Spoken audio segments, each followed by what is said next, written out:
A night at the bar. Jake banged his head on the bar counter, feeling the sting of rejection from the Galactic Council.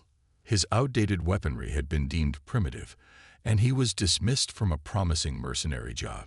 Now, sitting in Sly's intergalactic bar on Waystation Zeta, Jake nursed a glass of Aldebaran whiskey, steam fogging his vision implant.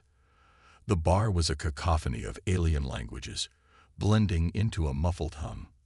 The four-armed Grixie bartender refilled Jake's glass in silence, casting glances at the pulse pistol on Jake's hip. A no blasters sign hung behind the bar, which Jake deliberately ignored. In a shadowy booth, the aristocratic Prion trader Murloc observed Jake with disdain. His insectoid bodyguard listened as Murloc sneered at the primitive human still clinging to outdated technology. Suddenly, the bar doors flew open, and a reptilian scarab pirate stormed in, plasma blaster aimed menacingly. Patrons froze, and the bartender's hands trembled as he reached under the counter. Jake, feeling the urgency of the situation, decided he couldn't sit idly by. He had to act fast, proving that he was anything but primitive. With a measured calm, he prepared to confront the pirate. The standoff. Chaos erupted as patrons scrambled for cover, tentacles and claws flailing in panic. Jake remained seated, taking another sip of his whiskey. The scarab pirate, his blaster sizzling dangerously close to Jake's head, demanded valuables with a hiss. Jake slowly swiveled on his stool, locking eyes with the reptilian raider. His voice, laced with contempt, challenged the pirate's bravado. In a swift motion, Jake's left hand deflected the blaster's barrel while his right hand grasped the grip of an ancient kinetic pistol, an old relic from Earth. The bar fell into stunned silence as Jake aimed the outdated weapon at the scarab. Murloc, from his booth, sneered at the primitive projectile weapon, dismissing it as a museum piece. But Jake's steady aim and the pirate's nervous shift indicated that even an antique could be formidable. The scarab's bravado faltered as he faced down the barrel of Jake's old-fashioned gun. The reptilian's confidence evaporated, and he hesitated, staring at the antique weapon. Jake, unblinking, ordered the pirate to drop his plasma blaster and leave. The scarab complied, backing away with hands raised. The challenge. As the scarab exited, Murloc rose from his booth, his eyes narrowing with contempt.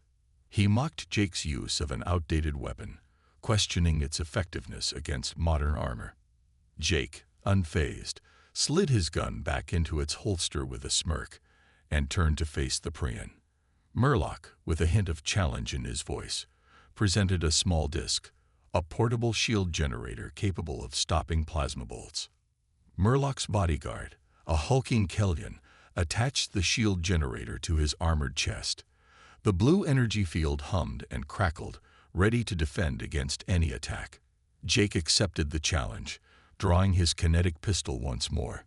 His determination was palpable as he aimed at the shield, his gun ready to test the limits of Murloc's technological display.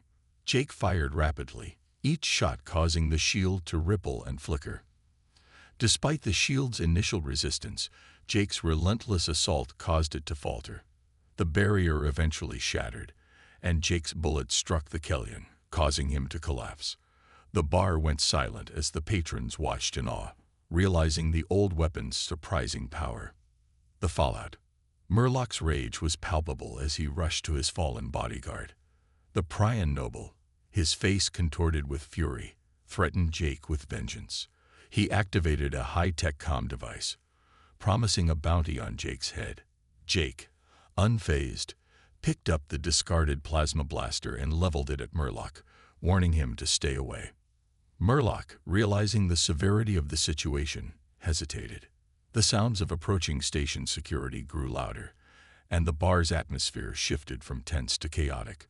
The bartender, annoyed by the disruption, demanded Jake and Murloc take their conflict elsewhere. Jake, turning on his heel, left the bar with a sense of grim satisfaction. He knew that Murloc's threat was not idle, but for now, he preferred to avoid further confrontation. As he stepped into the bustling corridor of the space station, He savored the brief respite from danger, though the feeling of being watched lingered. A dangerous encounter. Jake moved through the crowded space station corridor, feeling the press of alien bodies around him. The sense of foreign foods and machinery mingled with the recycled air. His senses were on high alert, and he couldn't shake the feeling of being followed. His hand instinctively moved to his holstered pistol as he scanned the crowd. A cloaked figure in the shadows of a stall caught his attention. Jake's instincts told him that this was no random passerby. He followed the figure, navigating through the thinning crowd until he reached a dimly lit maintenance tunnel. The figure had noticed him, and Jake prepared for a confrontation.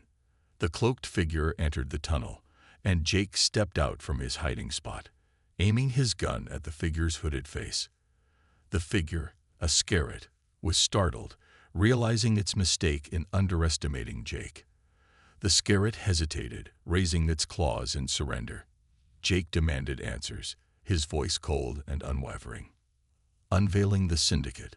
The scarret, its eyes glittering with fear, revealed that it was part of the Scarret Syndicate, a criminal organization controlling the black market in the sector. The syndicate had been using pirates like the one Jake had confronted to transport contraband.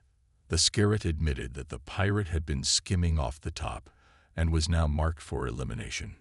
Jake, his expression grim, warned the scarret to relay a message to the syndicate: stay out of his way. He was not interested in causing trouble but would not tolerate interference.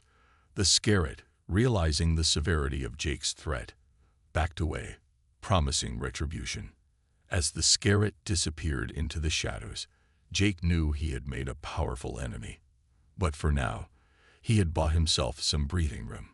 He reholstered his gun and prepared to leave the maintenance tunnel, ready for whatever might come next. Into the unknown. Emerging from the maintenance tunnel, Jake re-entered the crowded space station corridor. The chaos of the market and the throng of alien species seemed to swallow him up. Despite the hustle and bustle, Jake's mind was focused on the danger that still lurked. The syndicate's threat was not to be taken lightly. Jake knew that his confrontation with Murloc and the Scarret Syndicate was only the beginning. As he walked through the space station, he remained vigilant, aware that the syndicate would not forget the insult easily. With a determined stride, Jake made his way toward a quieter part of the station, hoping to find some peace and perhaps a moment to reflect. The galaxy was full of dangers, and he was just one man navigating the treacherous waters of interstellar intrigue.